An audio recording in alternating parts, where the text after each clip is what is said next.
hamba. Bukan untuk dilayani, tapi melayani.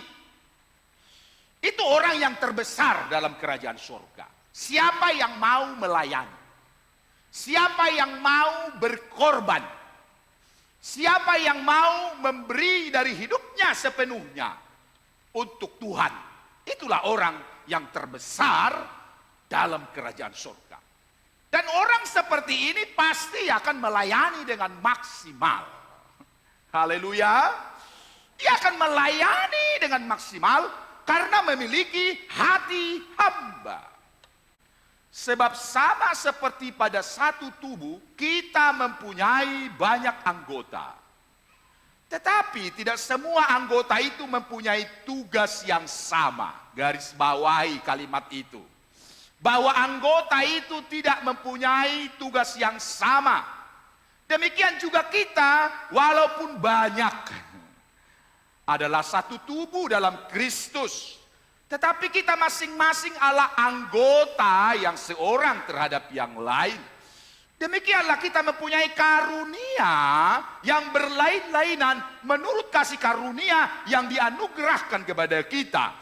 Jika karunia itu adalah untuk bernubuat, menyampaikan pesan Tuhan sebagai penyambung lidah Allah, baiklah ia melakukannya dengan iman kita. Baiklah kita melakukannya sesuai dengan iman kita. Jika karunia itu untuk melayani orang banyak, melayani sesama, baiklah ia melayani. Jika karunia untuk mengajar, dengan kemampuan mengajar, bisa mengajari orang, baiklah kita mengajar. Jika karunia untuk menasehati, orang suka menasehati. Yang mungkin menghadapi persoalan, sudah melenceng jalannya, dinasihati, baiklah kita menasihati. Siapa yang membagi-bagikan sesuatu, dia bagi-bagi berkat. Dia bagi-bagi kepada orang-orang di sekitarnya. Hendaklah ia melakukannya dengan hati yang ikhlas, jangan paksaan. Harus hati yang ikhlas. Siapa yang memberi pimpinan sebagai pemimpin kepala, hendaklah ia melakukannya dengan rajin. Sebagai pemimpin jangan malas, harus rajin. Siapa yang menunjukkan kemurahan, dia suka bermurah hati kepada orang, hendaklah ia melakukannya dengan sukacita. Dan banyak sekali karunia-karunia ini diberikan Tuhan kepada kita untuk kita bisa melayani dengan maksimal. Haleluya. Kalau dipercayakan Tuhan kepadamu, punya hati kemurahan, menolong orang, lakukan itu seperti untuk Tuhan. Karena Tuhan yang akan membalaskan itu kepadamu. Dan tidak semua orang bisa toh di sini melayani jadi singer. Tidak semua jadi pemimpin pujian. Tidak semua bisa pemain tamborin. Tidak semua pemain musik itu bisa. Tapi ada banyak lagi yang bisa kita lakukan sesuai karunia kita. Kita kerjakan itu seperti untuk Tuhan. Dan dengan itu kita melayani dengan maksimal kepada Tuhan. Dan Tuhan yang akan membalaskan itu kepada kita. Bukan soal posisi kita jadi apa di gereja. Kedudukan kita jadi apa supaya maksimal melayani. Tidak. Tuhan tidak melihat itu. Tapi bagaimana kita memiliki hati hamba. Haleluya. Hati hamba. Dan Tuhan yang akan balaskan kepada kita.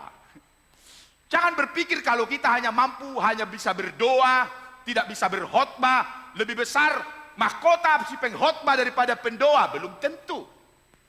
Jangan kita berpikir kita tidak bisa jadi seorang WL mimpin pujian, tidak bisa jadi seorang singer untuk bisa membackup pemimpin pujian, hanya bisa berdoa. Jangan berpikir bahwa mahkotamu lebih kecil dari dia. Enggak. Tuhan yang tahu hatimu, bagaimana engkau melayani dia, milikilah hati hamba. Haleluya. Aku berkata kepadamu, sesungguhnya, ini garis bawahi lagi kalimat ini. Sesungguhnya, jika kamu tidak bertobat dan menjadi seperti anak kecil ini, kamu tidak akan masuk ke dalam kerajaan Allah. Garis bawahi kalimat bertobat. Kalau kamu tidak bertobat, kamu tidak akan masuk kerajaan sorga. Bukankah ayat lain juga berkata, ibu bapak? Bagaimana mereka berseru-seru memanggil Tuhan, kami sudah mengadakan mujizat. Kami sudah mengadakan tanda heran. Kami sudah mengusir setan-setan. Kami menyembuhkan orang sakit demi nama-Mu. Tapi Yesus berkata, aku tidak mengenal kamu, hai kamu pembuat kejahatan. Ibu bapak, berkaitan dengan ayat ini, kenapa Tuhan Yesus menempatkan seorang anak kecil di tengah-tengah mereka? Bahwa sifat dari seorang anak kecil itu pada umumnya, dia memiliki hati yang tulus. Sulit sekali anak kecil diajak kompromi melakukan dosa. Hatinya yang tulus. Itu sebabnya kalau tidak tulus, gak bisa melayani Tuhan dengan maksimal. Kalau masih neko-neko hatinya, kalau masih ada ikatan-ikatan dosa yang tersimpan di hidupnya, gak akan bisa melayani Tuhan maksimal. Dia harus bertobat. Seperti seorang anak kecil yang memiliki hati yang murni. Kalau hati kita murni di hadapan Tuhan, saya juga sangat yakin kita akan bisa melayani Tuhan dengan maksimal. Haleluya. Kalau enggak, tertuduh hati kita. Itu sebabnya kamu pelayan-pelayan siapapun. Siapapun majelis, siapapun diaken, siapapun aktivis gereja. Kalau ada dosa dalam hidupmu, tidak akan bisa engkau melayani Tuhan dengan maksimal. Kalau masih ada kesombongan-kesombongan dalam hidupmu, kamu tidak akan bisa melayani Tuhan dengan maksimal. Bertobat. Karena seringkali orang dalam melayani pekerjaan Tuhan ini, kalau bukan karena aku, mana bisa? Saya di situ paling hebat. Kalau bukan karena aku, mana jalan pelayanan itu? Lihat keakuan. Hati-hati keakuan, buang dari hidupmu. Jangan berkata, kalau bukan karena aku.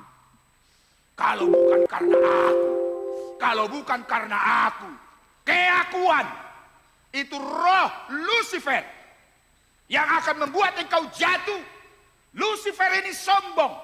Tadinya dia pemimpin malaikat di sorga. Dia bisa serba main musik. Dia bisa serba menyanyi. Dari kunci apapun dia bisa. Dari kunci A sampai kunci Inggris. Sampai kunci apa, kunci apapun bisa dia buat. Kalau dia bernyanyi, kalau dia main musik. Bukan hanya kunci A, B, C, D dan sebagainya. Kunci Inggris pun dia tahu. Kunci monyet pun dia tahu. Semua dia tahu kuncinya. Hebatnya dia bisa menyanyi.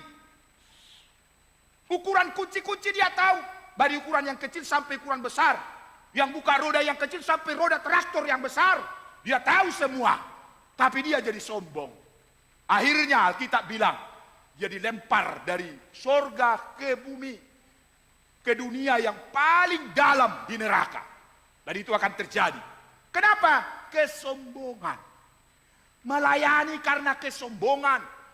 Memang dikasih karunia. Makanya hati-hati ibu bapak. Hati-hati. Hati-hati, ketika kita sudah mulai dipakai Tuhan, kita harus mawas diri. Haleluya. Jaga hidupmu. Ingat, karunia bisa mengangkat engkau setinggi langit, posisi di atas. Karunia. Tapi karaktermu, itu yang akan mempertahankan engkau di sana. Kalau karaktermu gak bagus, karunia setinggi langit pun engkau punya, kamu akan jatuh terjun bebas. Makanya jaga karaktermu, jaga sikapmu, jaga hatimu. Dalam melayani Tuhan ini, siapapun kita, hati-hati roh kesombongan Lucifer datang. Hati-hati, jaga itu. supaya kita bisa melayani dengan maksimal. Haleluya. Ya. Ada saja barangkali hal-hal yang mengecewakan kita, tapi karena kita melayani dengan kasih, kasih itu sabar. Orang sabar dikasihi oleh Tuhan. Haleluya. Orang sabar diberkati oleh Tuhan. Gak usah kau lawan. Gak usah kau lawan. Gak usah kau marah. Alkitab bilang, biar Tuhan yang akan menumpukan bara di atas kepalanya. Layani aja dengan baik. Layani dengan maksimal. Dengan kasih. Kasih. Apalagi dikatakan Alkitab, kasih itu murah hati. Bermurah hati. Gak beda-bedakan orang. Siapa saja kemurahan itu kita nyatakan. Itu melayani maksimal, Ibu Bapak. Itu melayani Tuhan. Mungkin itu karuniamu yang diberi Tuhan. Kau gak pandai nyanyi, gak pandai main musik, gak pandai yang lain. Tapi kamu bermurah hati kepada orang, membantu orang. Itu juga melayani Tuhan. Seperti yang saya katakan tadi, pendeta besar dengan ibu janda. Dia hanya berdoa doang. Tapi mahkotanya besar, gede. Layani Tuhan, sabar, murah hati, dia tidak cemburu. Roh cemburu ini buang. Masa dia lebih hebat dari aku ya? Aku lebih pandai dari dia. Jangan. Berdoa kau sama Tuhan supaya kau juga ditambahkan talenta, karunia, diperbesar kapasitasmu. Jangan cemburui, gak ada gunanya. Karena roh cemburu ini bisa sampai membunuh. Lihat antara Kain dengan Habel. Di Kejadian pasal 4. Saya kan sudah siapkan yang terbaik. Masa dia punya yang terima korbannya? Saya punya kemana ini? Masa gak sampai ke sorga? Korban persembahan saya, asapnya bengkok-bengkok kemana-mana. Masa korbannya adekku si Habel ini lurus tembus sampai ke sorga? Tapi punya aku kebengkok-bengkok ya, lari kemana ini? Mungkin kamu tidak tulus. Gak murni hatimu, sekedar. Asal ada. Makanya dalam memberi kepada Tuhan pun harus yang terbaik. Haleluya. Hidup kita, pelayanan kita yang terbaik. Supaya gak ada cemburu. Roh cemburu bisa sampai membunuh. Lihat orang-orang cemburu. Apalagi di keluarga. Kalau sudah sampai ada roh cemburu, bahaya itu. Bisa nanti ada pembunuhan. Itu kata Alkitab. Makanya buang. Buang itu. Jangan ada roh cemburu. Ia tidak memegahkan diri. Tidak membangga-banggakan dirinya. Dan ia tidak sombong.